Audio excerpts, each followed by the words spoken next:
Ancient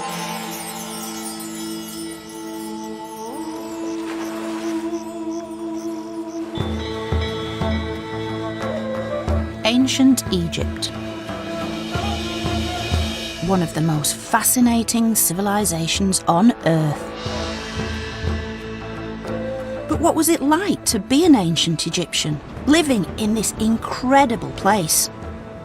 It's okay trying to understand ancient Egypt on a visual level, pyramids, king tut, mummies, but to really get into the heads of the ancient Egyptians, you've got to walk in their footsteps.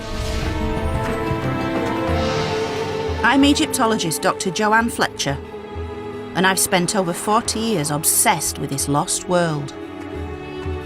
While the magnificent temples and tombs of the pharaohs can tell us one story, I'm interested in another, the story of ordinary people, the real Egyptians. It's such a privilege. We're amongst their family here. This feeling of closeness, of warmth, of love. I'm going to uncover evidence about how they lived their lives. Oh, wow. It's a glimpse into the sort of world of ancient Egyptian interior design and reveal what they hoped for in death. There was no Grim Reaper, just this beautiful goddess wanting to embrace them in her warm arms.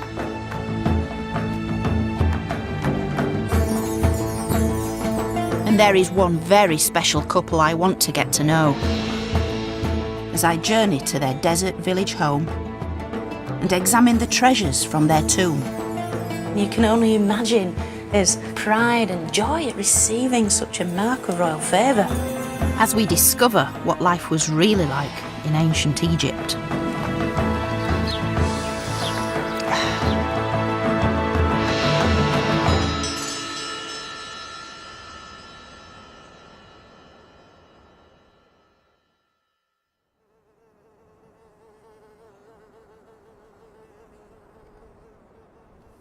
Welcome to Deir el Medina, or as the people who used to live here 3,500 years ago used to call it, Pardemi, which simply means the village. Today this village feels remote and inhospitable. But 3,500 years ago, this community lay at the heart of ancient Egypt. Situated on Luxor's west bank, it was a suburb of Egypt's great city, Thebes. Now this is the landscape of kings and gods, pharaohs, and yet these are the homes of ordinary people living ordinary lives. Men and women, aunts and uncles, grandparents and kids, they all lived here in this tightly packed community. And by reimagining how people lived in the colours, the sounds, the smells, we have an instant gateway right back 3,500 years to these ancient people who lived here in this remote little village in the desert.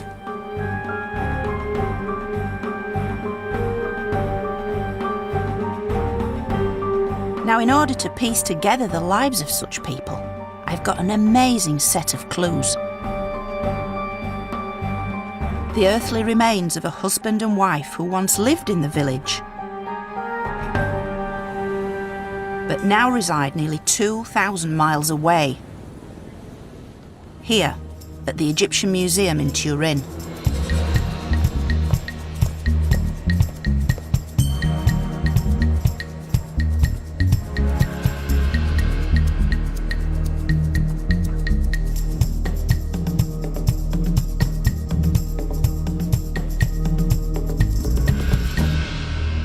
Meet Ka and Merit. Ka the architect, Merit his wife. Now Ka and Merit were two of the sort of leading lights of the village. Ka's actual title was the chief of foremen, so he was in charge of the workforce. And Merit, her official title was Lady of the House, which is ancient Egyptian for housewife. This is the only known statue of Ka. Almost certainly an idealised image, it nonetheless suggests a proud and rather handsome man. And this death mask is one of the few representations we have of Merit, which reveals a soft and very beautiful face. And although these mummies have never been unwrapped, what lies beneath has been revealed by X-rays and CT scans. We know that Carr, who stood about 5'6", was a very striking-looking individual with a rather prominent nose and a great fondness for lots of black eyeliner. But then when we turn to his diminutive little wife, Merritt, a very dainty little lady, standing about 5'2". She also had a long, crimped wig of dark brown, wavy hair, which would have made her look really, really beautiful.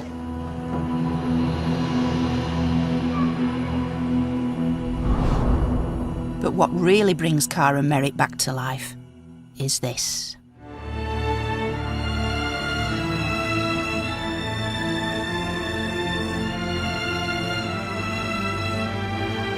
The collection of objects discovered in their intact tomb in 1906, where they had lain undisturbed for over 3,000 years.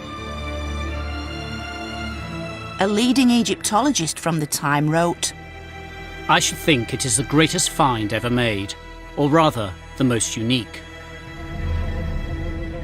Absolutely intact and full of antiquities. The passage and burial chamber are choked with chairs, beds, boxes, vases." Arthur Weigel, 2 p.m, 15th February 1906. This is really a unique find because of its intactness, but also because of the wealth of material that was in the tomb. Tables and chairs and stools and more chairs and more coffers, and the coffers packed with linen and the coffers packed with cosmetic vessels. And his shaving equipment packed into a little leather pouch, and his hip flask, and everything is there. Even the shaped breads wrapped with palm fronds to keep them fresh. It is really incredible. There is material there for research for another few generations. The collection not only gives us a fascinating insight into their burial, but also the lives Cara Merritt lived. The finds ranging from death masks and coffins to their most intimate belongings used in life, like this, Merritt's beauty box. This is basically the contents of Merritt's dressing table. The perfume, cosmetics, moisturisers and all the things that the ancient Egyptians regarded as so essential. Well used and well loved, this stunning cosmetic chest tells us Merritt was a well-to-do woman who cared about her appearance. This is Merritt's glass black coal eyeliner. Glass was very rare at this time, and it's in the classic Egyptian colour combination of blue and gold. And the black eye paint that Merritt herself applied every day to her own eyes is still inside this vessel. It's got its wooden applicator stick in the top, and Egyptian ladies today still use this in exactly the same way. This stone alabaster perfume vessel still got the original contents running down the outside. And it's extraordinary to think that in some cases with the ancient Egyptians, it's not just a question of the visuals. It's how to reach back in time into their world through other senses, the sense of smell, for instance, and to be able to smell the things they smelt, the cinnamon, the lotus, the cedar. Clearly this is an expensive item. So how would a fairly ordinary Egyptian like Merritt afford such luxury?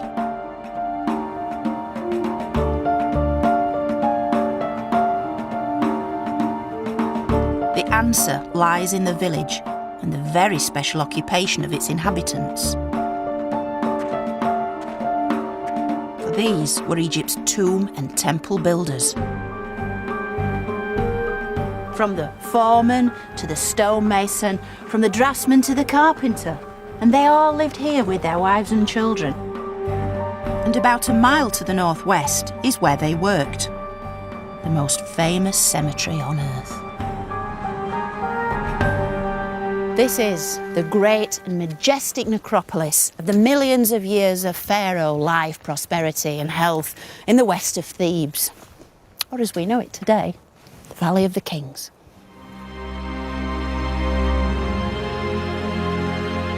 For nearly 500 years, men like Ka created the tombs of some of Egypt's most famous pharaohs.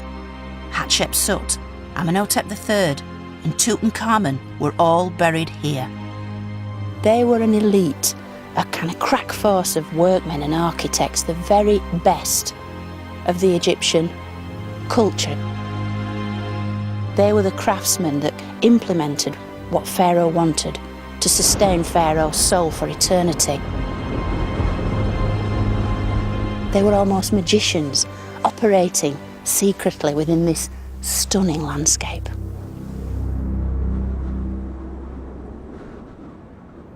But I'm getting ahead of myself, as the life story of Ka and Merit begins back in the village.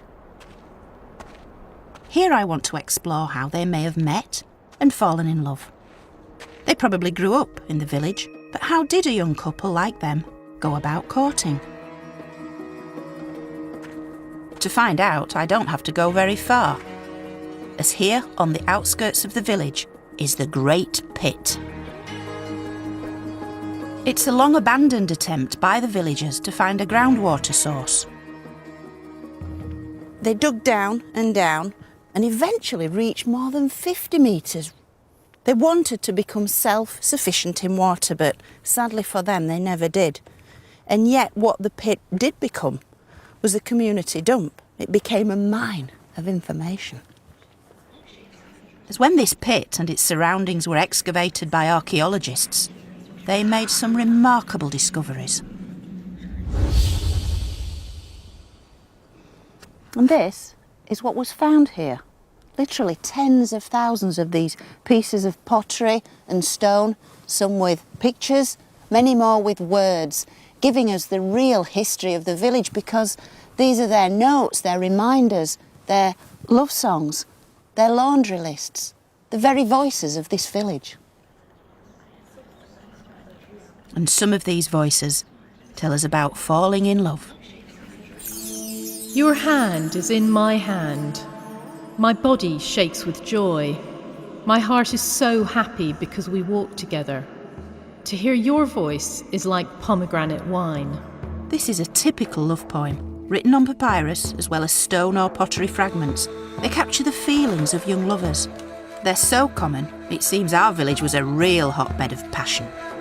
Every single one of the love poems from ancient Egypt come from this village except one. Some of the titles are really evocative. There's Your Love, Down to the River, All Night and All Day, and the rather suggestive Shedding Clothes.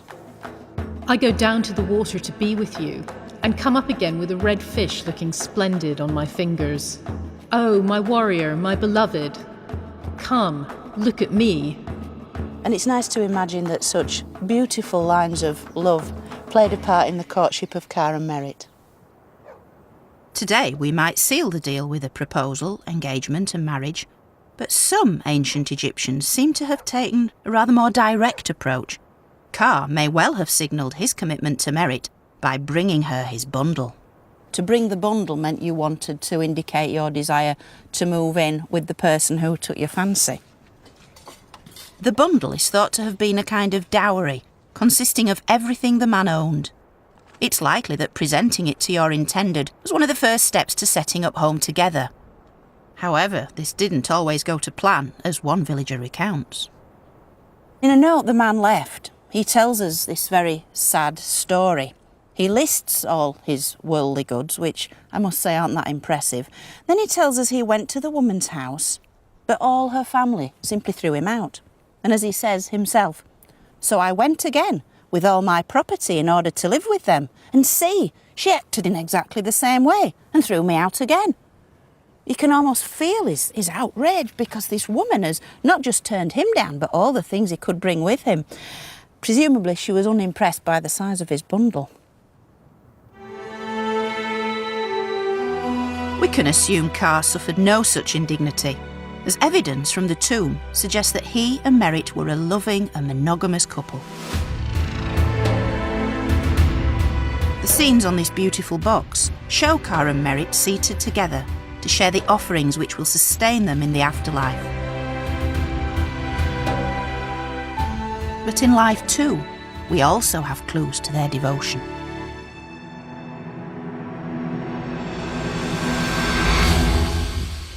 Now, although the ancient Egyptians didn't have a marriage ceremony as we would understand it, they simply moved in together, they nevertheless would exchange love tokens, quite often in the form of rings. This ring was discovered underneath the death mask of Merritt. It's so precious, it's not yet on display here in Turin. This is the ring that was found inside the mask, almost as an afterthought of Merritt. So it was shoved in there just as she was being buried. It spent all those thousands of years just tucked away, hidden away, yes, within Merritt's own wrappings. A very ad hoc thing, wasn't it? Yes. A very spontaneous gesture, Yes. almost. And the image on it, it looks like the cow of Hathor. That's exactly what it is. The goddess Hathor was often depicted as a cow. She was seen as the eternal mother figure to both the living and the dead. In life, she aided fertility and provided protection in childbirth. While in death, she ensured safe passage into the afterlife. This represents the love between Car and Merritt, and in this tiny little object, in some ways, it's perhaps the most important thing from the entire tomb for me personally. It's wonderful.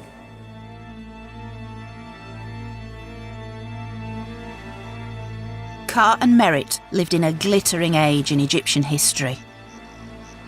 Sustained by the annual floods of the River Nile, the Egyptian state had existed for almost 2,000 years.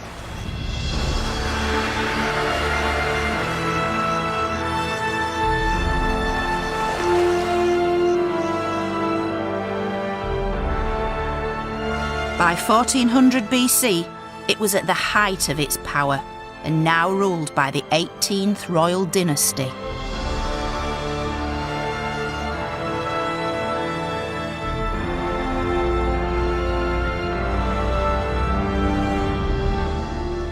Its kings are among the greatest names of ancient Egypt. We have the so-called boy king, Tutankhamun, the great female pharaoh, Hatshepsut, and the so-called bad boy, the heretic, Akhenaten. But really, at the very heart of all this is Akhenaten's father, this man, Amenhotep III, the dazzling sun god himself, and the very personification, at least he thought, of ancient Egypt's greatest deity, the sun.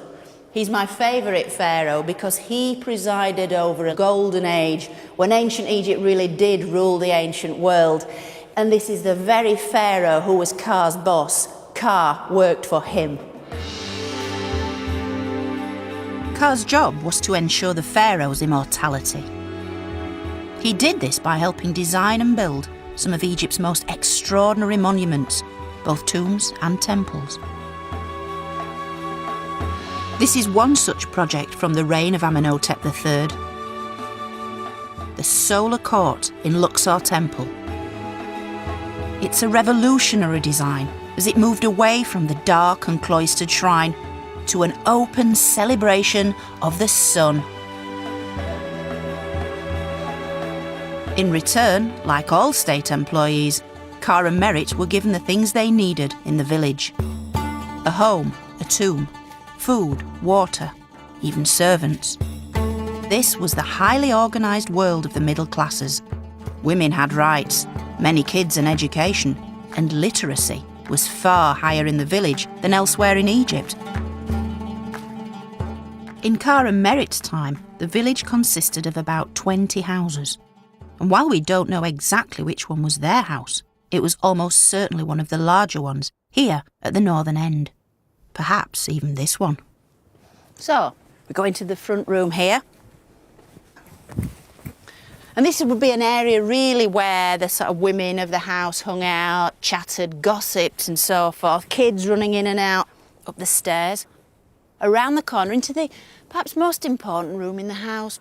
And here, I absolutely love this. This is built-in furniture. It's kind of like a divan, a chaise longue, if you like. And this is where the gentlemen of the house would sit of an evening, drinking beer, having a chat. Then back up here, up this little step, and then into this area, which is quite a considerable size for a room like this, and probably storage, but also a bedroom where the beds or the sleeping mats would have been placed.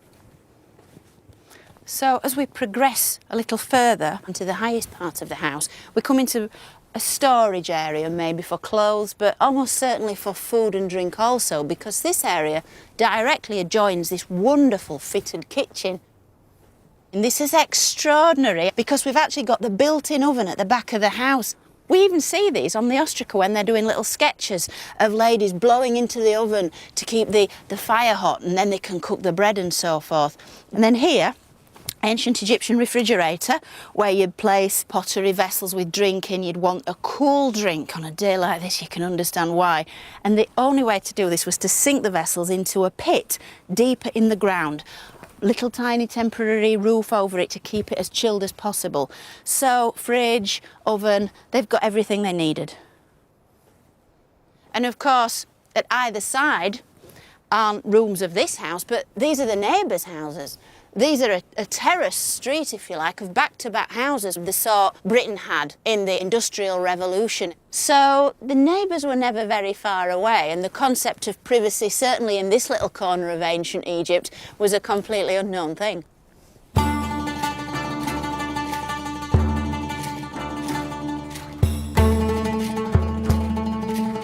Life in the village was almost entirely supported by the state.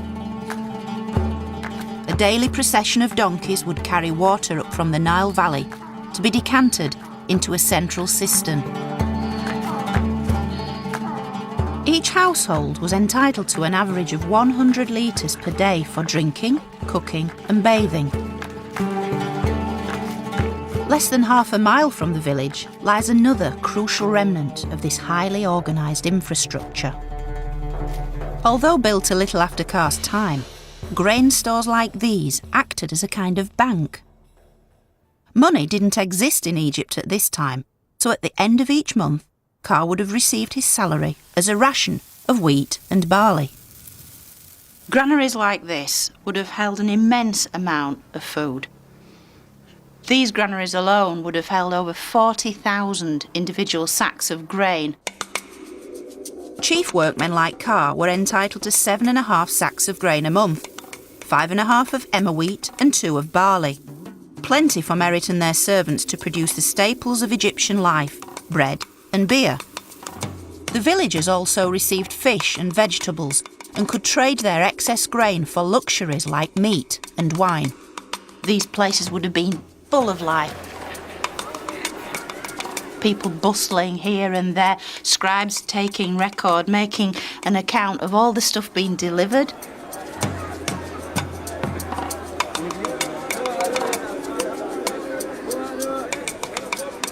A constant stream of men carrying sacks, depositing them here, people coming to collect their rations. It's a simple system, but one that endured, fueling Egypt's success and political stability for thousands of years. Indeed, it was a system so important it was represented on numerous tomb walls.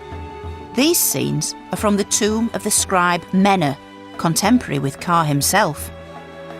Here we can see the whole process of the wheat and barley being harvested and distributed.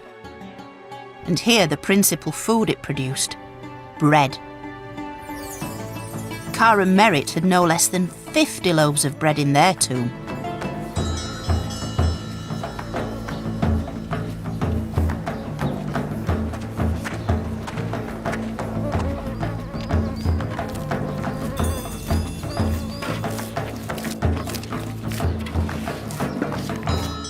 Now bread was the key ingredient in the ancient Egyptian diet.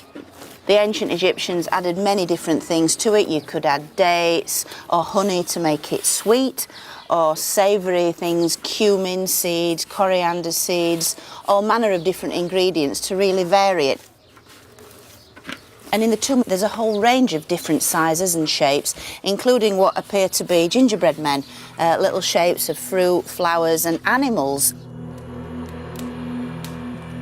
Although they didn't have yeast as such, the technique of combining flour, water and salt to make bread is virtually unchanged in 3,500 years. I mean, this is a completely timeless scene. This fabulous mud brick oven is typical of the ovens we find in ancient Egyptian settlements.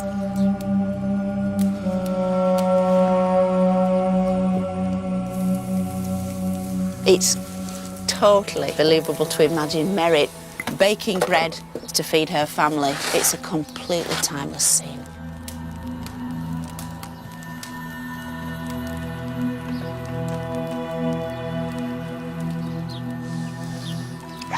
How is it?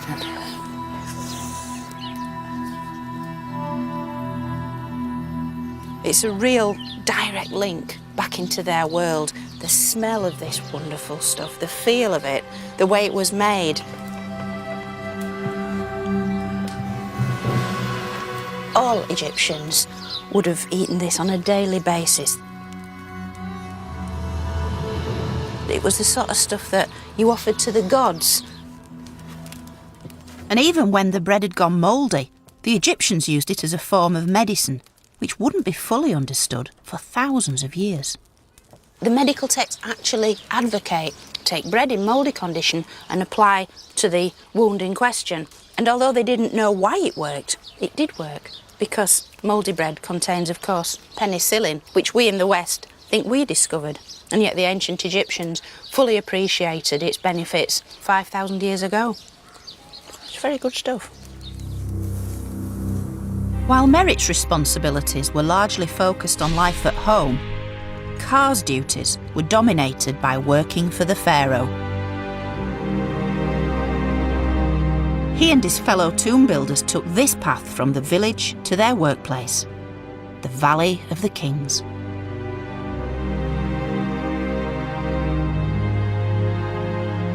It starts here at the southern end of the village, and then it follows that path there. See, right up over that col, and then we go straight up and over the top of the mountain. Ka and his workforce would have regularly made this journey, sometimes camping out during the working week in small huts in the valley.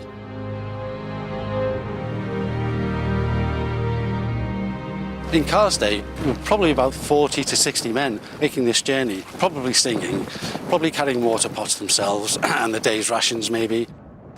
Ka must have walked this path hundreds of times, first perhaps as a carpenter, but eventually as the royal architect and overseer.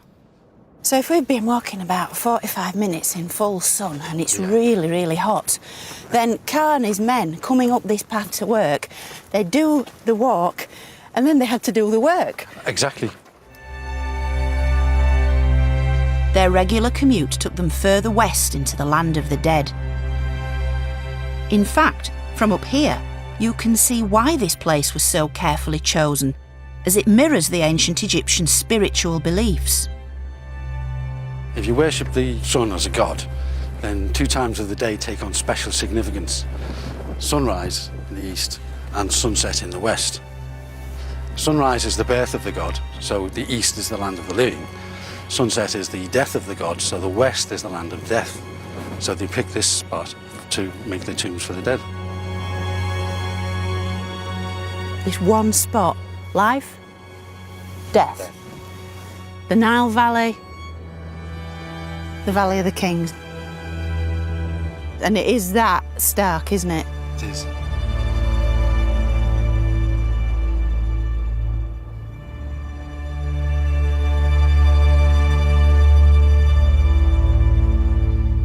Continuing our hike, we finally reach the western branch of the Valley of the Kings, where time has virtually stood still. Remnants of the tomb builder's world litter the landscape. This is a great staircase. It's superb, isn't it? Beautifully constructed, though, further up, aren't they? It's absolutely perfect. This is it. This is the start of Car's domain. This is actually a guard hut, and one man would be on guard in here 24 hours a day. And you can see even ancient pottery has been preserved at this site. That's 3,500 years old. So this is like one of Car's empties. His empty There you go, beer yes. jar. And we know this is 18th dynasty, don't we? Because We the do. valley, this part of the valley, the West Valley, was only ever used for royal tombs in In the Car's 18th day, wasn't dynasty. it? Yeah. That's right, yeah. The guards in these huts maintained a watchful eye over everything that went on in the valley. What he was guarding against was obviously tomb robbery for the pre-existing tombs. But while the new king's tomb was under construction, the materials used in the construction of the tomb were also very valuable. Metal. Copper, Yeah. the copper chisels especially, the paints, the plaster, the oils for the lamps. This was all very valuable material. Although deathly silent today, 3,500 years ago these walls would have reverberated with the sound of Car's construction teams. There'd be the mallets hitting the chisels in the tomb. There'd be pounding of the people making the plaster, the mixing bowls for the paints. And there'd be the voice of the overseer telling people off or telling people to do this, to do that. Building a tomb for the king was hazardous work, although not all the dangers are immediately obvious.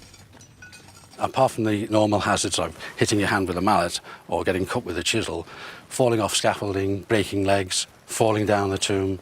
The other risk is because this is a wadi, it's a dry riverbed, there are flash floods now and again, and all this would come crashing down.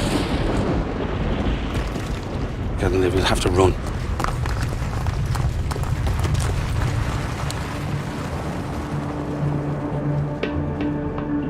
During his lifetime, Car worked on 3 royal tombs, initially as a craftsman.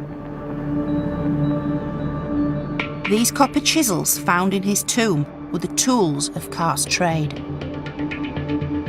He then rose to become royal architect and the overseer responsible for the design and construction of at least 2 pharaohs' tombs. It was a task on which Egypt entirely depended, since each pharaoh must be able to reach the afterlife to ensure both their immortality and the well-being of their subjects. Build it correctly and all would be well. Fail, and Egypt would fail with it.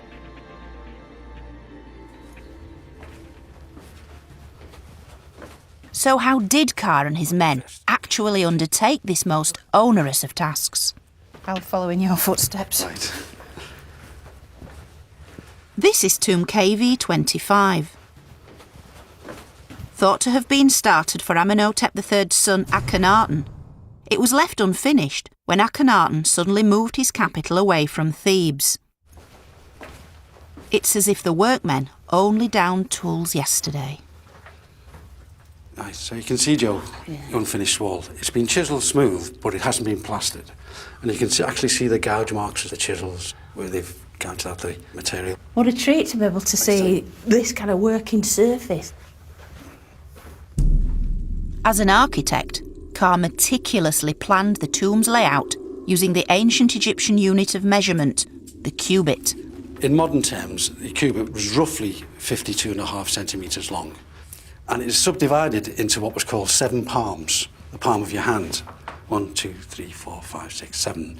And on the end we have 4 fingers there. Perfect. Perfect. The way this would be used was marking out and measuring your way down the tomb. In fact, you can see the dots there where they've been marking out. See? As they came down. It corresponds exactly. Indeed. And it's so usable, look So at simple. that. Elegant. It is elegant, isn't it? And at the end of the day's work, Car could fold it up, pop it back in its leather Case. carrying case and take it home. Just imagine Carr and his team of 30 or 40 men toiling in this extreme heat and choking dust. And to light their way, all they had were these simple oil lamps. I think being down here in the dark with a lamp like this really increases the respect I have for Carr and his workforce, that they were able to create such sublime monuments with such simple tools.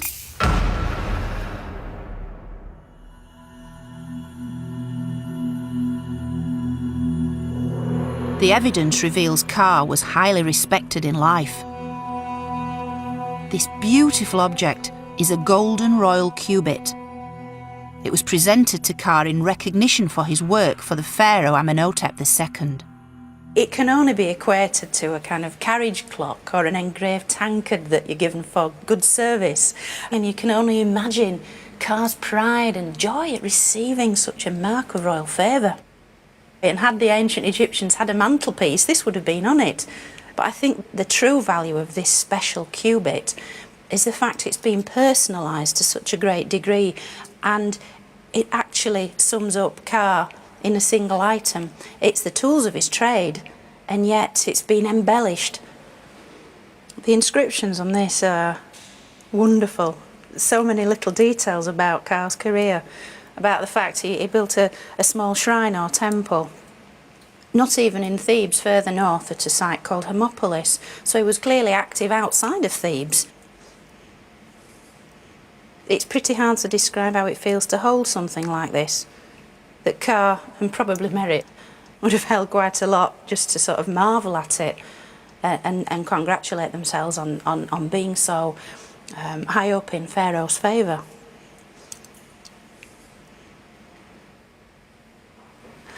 I love it, I absolutely love it. With Carr's career on the rise, he and Merritt also started a family. Childbirth is a risky time in any woman's life, and certainly in ancient Egypt. Merritt would have sought help from Hathor, the pre-eminent goddess of motherhood. All ancient Egyptian women wanted to be like Hathor. She's like a modern female celebrity that all women aspire to be. She had it all, and she was worshipped here. This is the funerary temple of the great female pharaoh Hatshepsut at Deir el-Bahri. Situated just 2 miles from the village, it's located at the base of the very cliffs in which Hathor herself was believed to reside. But how might the goddess have touched Merritt's life? These columns are each one topped with the image of the goddess herself, the face of a beautiful woman, but with cow's ears poking through the mass of hair to reflect the goddess's cow-like, docile, sweet nature. She's seen as an eternal mother figure that can nurture all those around her, who would then take care of your soul for eternity and allow you to be reborn each morning with the rising sun. Ordinary people like Merritt could not enter the actual temples themselves. These were sacred places reserved for the clergy and the pharaohs. So Merritt would have turned to a more domestic form of worship. Now this wonderful thing is an exact replica of a bowl found in the village, and it shows the double heads of the goddess Hathor. I think they very much regarded this as a potent talisman, almost like an amulet that they could have about the house to bring the beautiful face of Hathor into their daily lives. So whatever they put in it, be it food, beer, wine, even flowers, the contents would be almost sprinkled with a little bit of Hathor's magic. Yet Hathor wasn't only the goddess of fertility and motherhood, she was also the deity of sexual pleasure. And the evidence suggests that enjoying sex was as important then as it is now. This is a replica of a section of the so-called Turin erotic papyrus.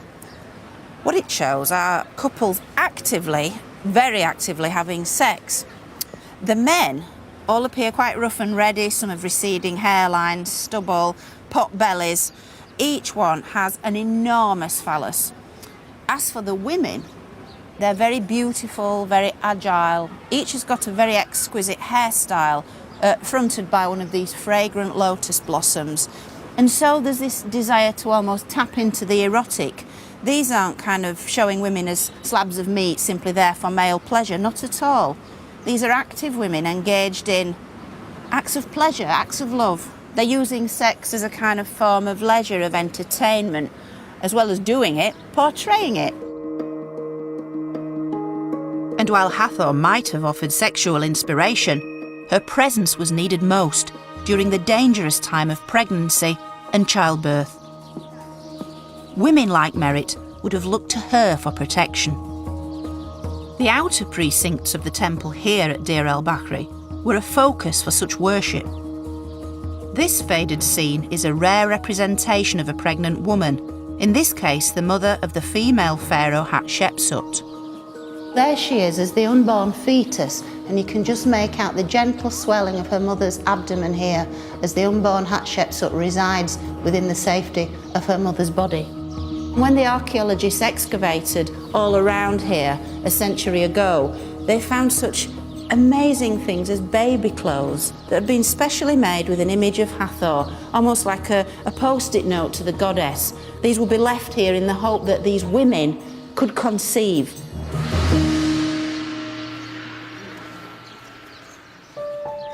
Merit had 3 children that we know of, 2 sons and 1 daughter. Their images appear in Kara Merit's tomb chapel and on the painted boxes found in their tomb. With infant mortality as high as 50%, Merit would have needed all the help she could get. But the villagers didn't just turn to the gods. This is the Kahun Papyrus. It details the prescriptions and spells used to tackle illnesses suffered specifically by women.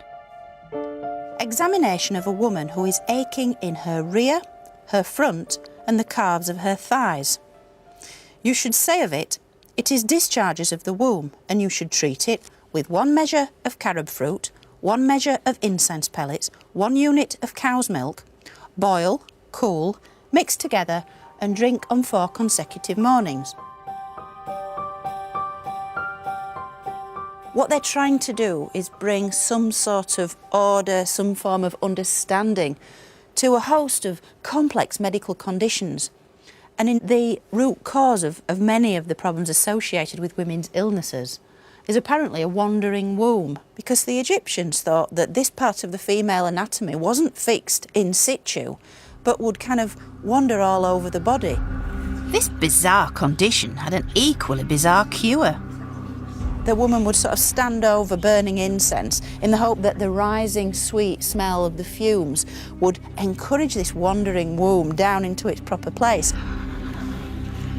And while today this may seem rather strange, such a diagnosis and treatment may have had some positive effect.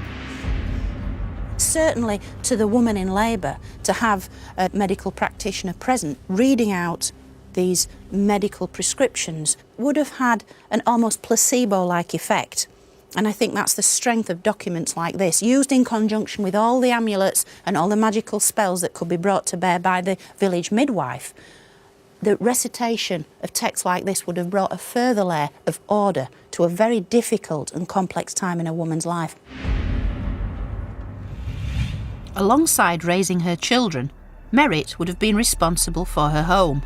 She's likely to have been just as house-proud as you and me.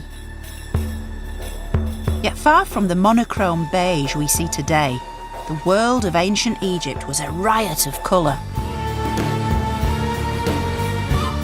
And the vestiges of this can still be seen, if you know where to look.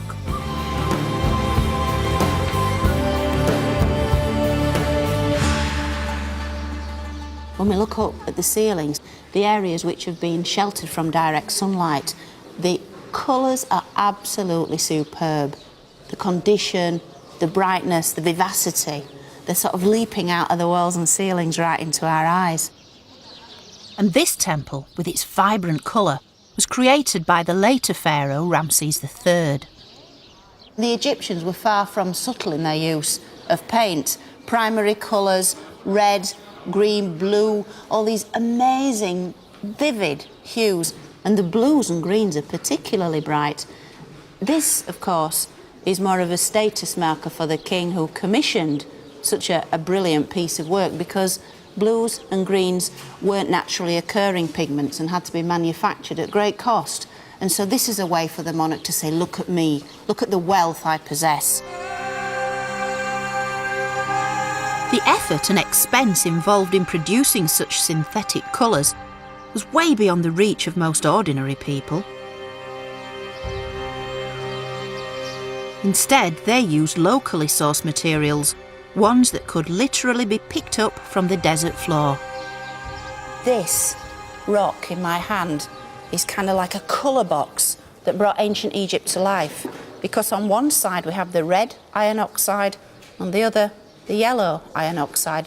And so by splitting a rock like this into the component yellows and reds, you could crush these up, mix with water, and then apply to the desired surface.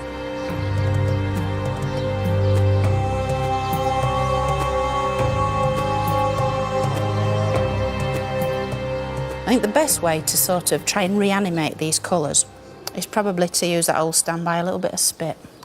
Always works. Rub the stone. It's very, very vivid.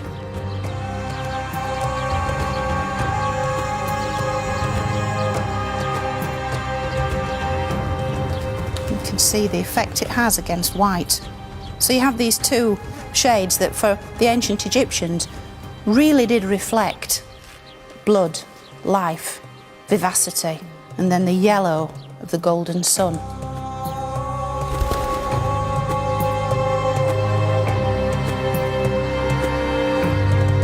I want to see how villagers like Ka and Merritt used colour to decorate their homes.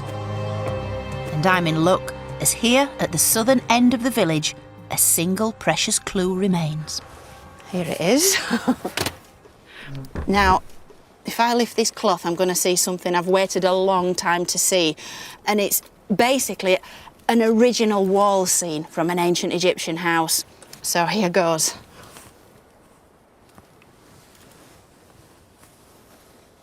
Oh, wow.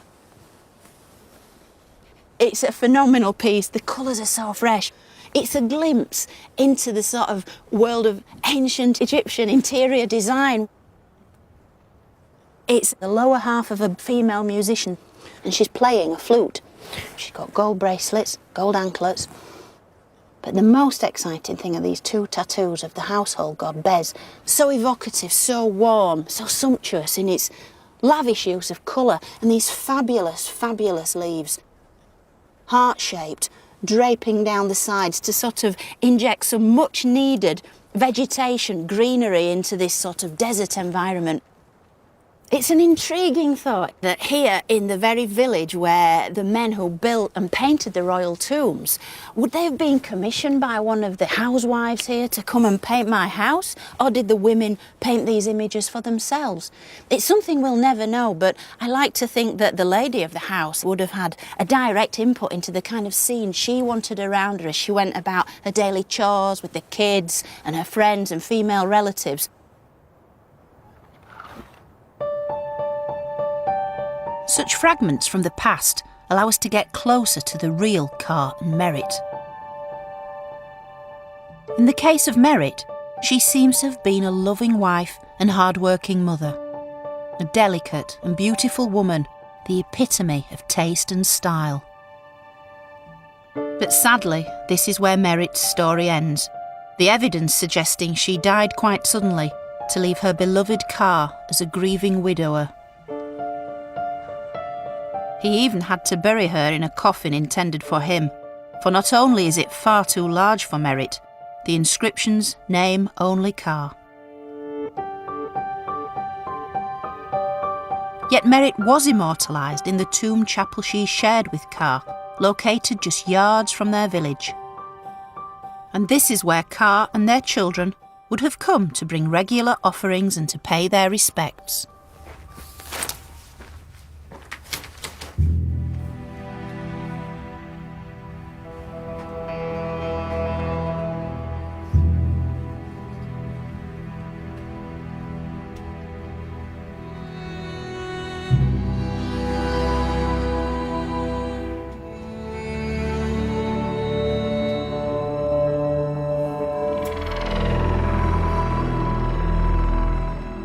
It's such a privileged glimpse into their everyday life. We're amongst their family here, and that's what this whole tomb chapel chamber has all around it, this feeling of family, of closeness, of warmth, of love. What's interesting here is that Cara and Merritt are shown several times, and yet the one constant child that's with them is their daughter, Merritt, named after her mother. And this is Merritt the mother, here, and this is Merritt the daughter, behind her. On the other wall we have the daughter, Merritt, who's leaning forward towards her father, Car, and she appears to be tying a necklace around his neck, or perhaps anointing him with perfume. I'd like to think that it was Merritt, the daughter, who cared for Car in his old age.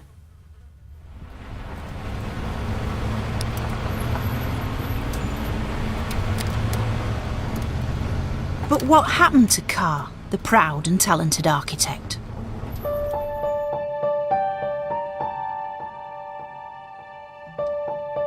These elegant walking sticks may suggest he lived on into old age, continuing to oversee the most important commission of his life. So I've come back to this remote part of the Valley of the Kings to find the final resting place of Amenhotep III. It was actually the third of the royal tombs that Car worked on, so it's so exciting to be going in here and following in Car's wonderful footsteps.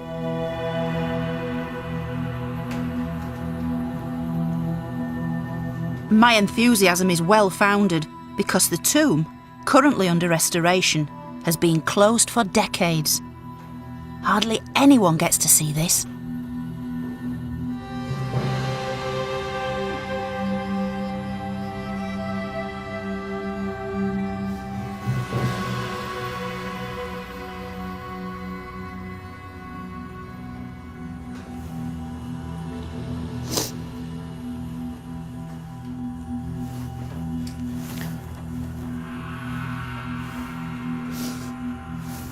This isn't very professional, is it? Oh, this is so beautiful. It literally has brought tears to my eyes. It is so stunning. The colours are fantastic. It's exquisite. It's Amenhotep III being received into the care of the gods of the underworld. And there's Anubis handing out the sign of life to Amenhotep. Just think, Car and his men designing these images, just putting the king's vision into practice and just... literally, it's taken my breath away. Look, the artist hasn't just come along with his blue paint and the palette and boshed on the paint. Somebody's taken the trouble to apply individual curls of hair here. Can you see the texture? The curls here. That's textured hair. And there also Amenhotep with Osiris, green-faced god of vegetation, new life and resurrection. And that's really what this tomb does. It's a time machine. It's the place where Amenhotep III's mummy would have finally been laid to rest. You can clearly see that no expense was spared, and for good reason. For this is where the pharaoh, then revered as a god, would dwell in the afterlife, his next seat of power. Oh, and down we go, deeper and deeper, into the underworld. Wow. It really does evoke this sense of going down into the subterranean underworld, into the blackness, into the darkness, into eternity. This elaborate network of chambers and stairways was designed to protect the royal mummy and all the glittering treasures which once surrounded it.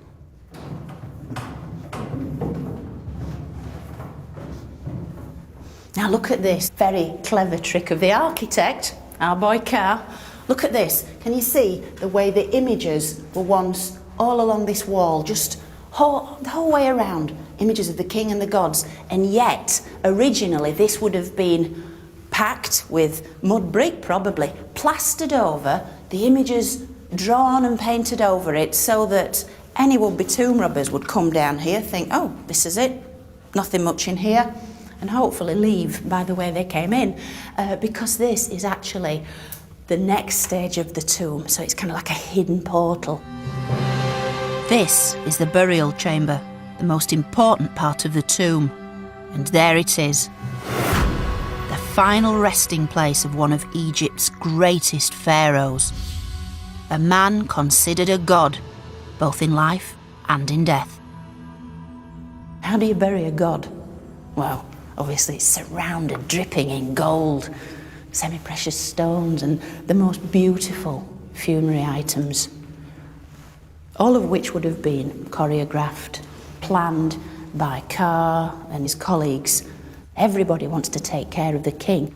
Within the royal mummy dwelt the soul, the immortal soul of Egypt itself, this cumulative build-up of every royal pharaoh who'd gone before, resided within the mummy who once lay down there.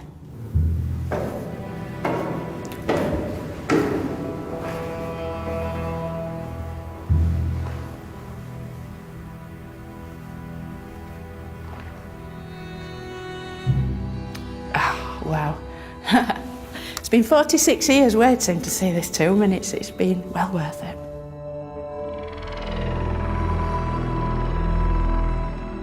Although we can now appreciate his consummate workmanship, it seems Ka himself never saw the finished tomb, for he died before his king. But like his king, Ka's own body was prepared for its eternal journey into the afterlife before he too was buried.